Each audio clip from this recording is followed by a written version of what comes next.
أعجبني. اشترك في القناة.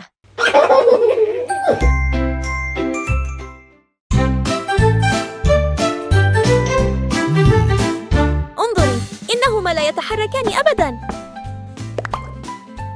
اعذروني، كنت غارقا في الأحلام.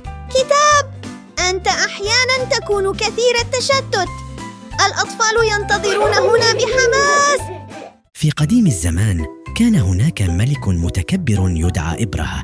كان يرى نفسه قوياً جداً، وأراد أن يأتي الجميع إلى معبد عظيم بناه هو فقط.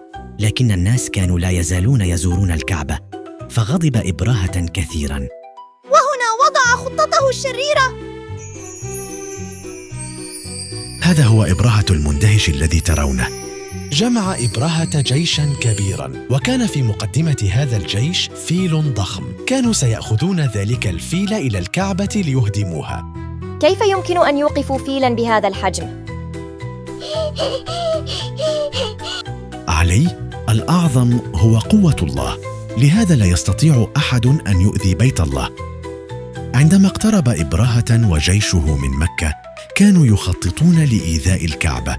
كان الناس خائفين جدا، لكن كان هناك شخص واحد يثق بالله: عبد المطلب. عبد المطلب جد النبي، أليس كذلك؟ نعم عائشة، قال عبد المطلب للناس: لا تقلقوا، هذا بيت الله وسيحميه الله.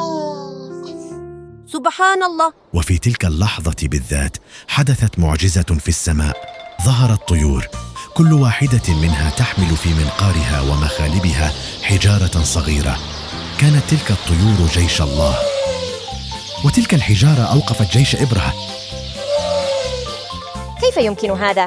كيف يمكن لحجارة صغيرة أن توقف جيشاً كبيراً؟ علي، مع قوة الله لا شيء مستحيل.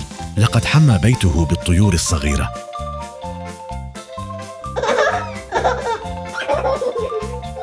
يا لها من قصة جميلة. الله دائماً معنا، أليس كذلك؟ بالطبع عائشة، يكفي أن نثق به ونبقى على الطريق الصحيح. يجب أن أتعلم أن أكون قوياً مثل تلك الطيور. ربما نبدو صغاراً، لكن إذا فعلنا الأشياء الصحيحة يمكننا أن نحقق أشياء عظيمة. وأنا سأثق بالله دائماً.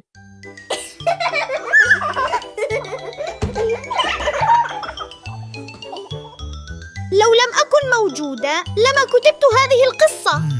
صدقت يا صديقي القلم. هيا يا أطفال، استعدوا لقصص أخرى. إذا أعجبتك قصصنا فلا تنسى الاشتراك.